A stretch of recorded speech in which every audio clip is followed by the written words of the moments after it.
আসসালামু আলাইকুম। আমার খামারি ভাইয়েরা কেমন আছেন? আশা করি ইনশাআল্লাহ সবাই ভালো আছেন। সবার আগে আল্লাহর কাছে লাখ লাখ শুকরিয়া আলহামদুলিল্লাহ। আজকে আমার এটা দ্বিতীয় চালান। আজকে মুরগির বয়স ২৬ দিন। ইনশাআল্লাহ মুরগিগুলো ১ কেজি ৭০০-৮০০ প্লাস। আগেই বলে রাখি আমার এই ঘরে মুরগি আছে ২৯,২০০।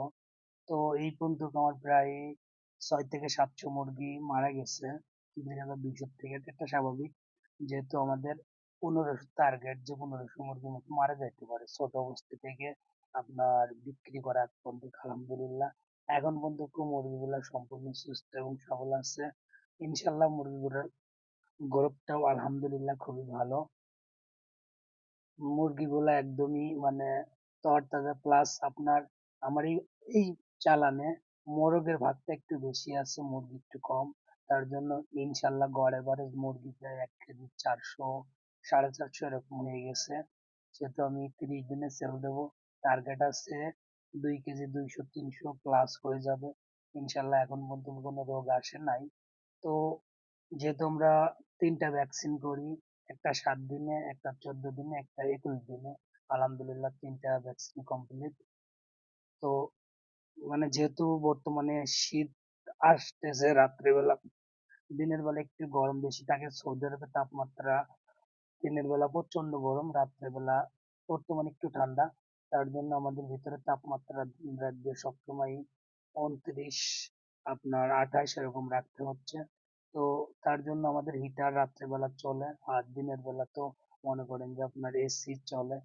ইনশাল্লাহ মুরগিগুলো সবল আছে এবং আমরা যে লিটার ব্যবহার করি কাঠের যে গুঁড়াটা আলহামদুলিল্লাহ ওটাও শুকনো আছে। যদি আপনারা যদি কাঠের মানে ভুসি বা চাউলের কোলা ব্যবহার করেন, অবশ্যই আপনারা দেখবেন যে ওইটা যদি ভিজে থাকে তাহলে করে মুরগির বিভিন্ন প্রকার রোগবালাই বা বুকে স্পট পড়তে পারে, ঠান্ডা লাগতে পারে। তো অবশ্যই খেয়াল রাখবেন যে ওইটা যেন ঝরঝরে থাকে বা একদম শুকনা থাকে। যদি উপরে যদি সবকিছু ঠিকঠাকও থাকে, যদি লিটার যদি ভিজে থাকে তাহলেও ঠান্ডাজনিত বিভিন্ন রোগবালাই আসবে। আর যেহেতু আপনার দিনের বেলা বর্তমানে গরম, তো মুরগি যখনই বড় হয়ে যাবে আপনার ২০ দিন প্লাস হবে, চেষ্টা করবেন অন্তত সপ্তাহে একবার গ্লুকোজ জাতীয় বা স্যালাইন জাতীয় ওষুধ ব্যবহার করার জন্য। আর যেহেতু দিনের বেলা আপনার গরম, রাত্রে তাপমাত্রা কমে যায়, তো ঠান্ডার জন্য যে ওষুধগুলা বাংলাদেশে পাওয়া যায় ওটা ব্যবহার করবেন। তাও ভালো মানের, আপনার ভালো কোম্পানির ওষুধ। হাবিজাবি কোনো কোম্পানির ওষুধ ব্যবহার করবেন না। ব্যবহার করলে হয়তোবা আপনার লাভের থেকে লসটাই বেশি হবে। তো আমি সাজেস্ট করব যারাই ফার্ম করবেন অবশ্যই সবকিছু ভালো মানের ব্যবহার করবেন।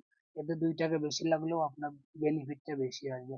কারণ হয়তো ১ বোতল ওষুধের দাম যদি আপনার ৮০০ টাকা নেয়, যদি নরমাল ওষুধ, আর যদি ভালো ওষুধ ১২০০ টাকা নেয়, তো আপনার ২ পিস মুরগি মারা গেলে আপনার তার থেকে লস বেশি হবে। তো অবশ্যই আপনারা ভালো মুরগির জন্য ভালো ওষুধ ব্যবহার করবেন, ইনশাল্লাহ আপনার ফার্মের থেকে প্রফিট আসবে। তো আমার ভিডিওটা কেমন লাগলো অবশ্যই আপনারা জানাবেন। আর যে কোনো প্রশ্ন উত্তর জানার জন্য আমার ইনবক্স করবেন, ইনশাল্লাহ উত্তরগুলো দেওয়ার চেষ্টা করবো। সবাই ভালো থাকবেন, সুস্থ থাকবেন, আল্লাহ হাফেজ।